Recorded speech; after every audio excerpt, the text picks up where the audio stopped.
Now, some of you have asked me, Dana, why are you being so critical of the way that police chiefs are handling this situation? I've had some caps lock hate mail. Maybe because I think it's ironic to complain about big government and then accept everything involving the law at face value. Maybe because the Ferguson PD hasn't had the best track record of community outreach. Or maybe because the St. Louis City Police Chief is anti-gun and believes that only the state should have them, and even has been working with Bloomberg lobbyists. And especially because of what I first reported in 2009, the famous MIAC report.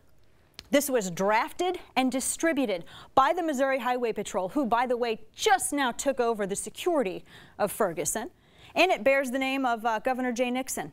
This MIAC report listed the behaviors of potential domestic terrorists to include waving a Gadsden flag or just simply even reading Ayn Rand. Basically, if you dissented with the administration, you were suspect on this report, which is available over at danaradio.com. This was in Missouri. You know, grassroots in Missouri have been dealing with this for a long time. Do you know what it's like?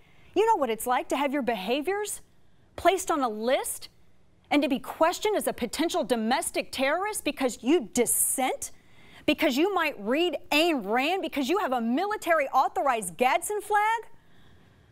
And you know what? This took place right around the time that Janet Napolitano had veterans.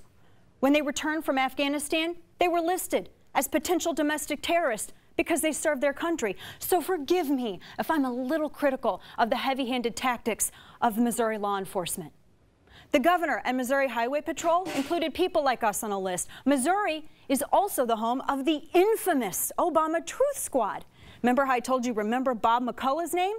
St. Louis County Prosecuting Attorney Bob McCullough, along with Jennifer Joyce and Sheriff Glenn Boyer, threatened to go after people who made false statements, what they perceived to be false statements, about Barack Obama during the 2008 campaign. So again, forgive me if I'm critical of Missouri law enforcement heads.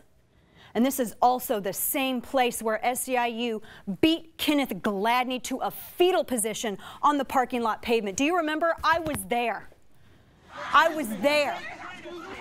I remember this. And even though the perps are on tape, unions paid thousands for a pricey attorney, and the judge let them all walk. And these law enforcement heads, they looked the other way. So again, forgive me for being critical of my home state.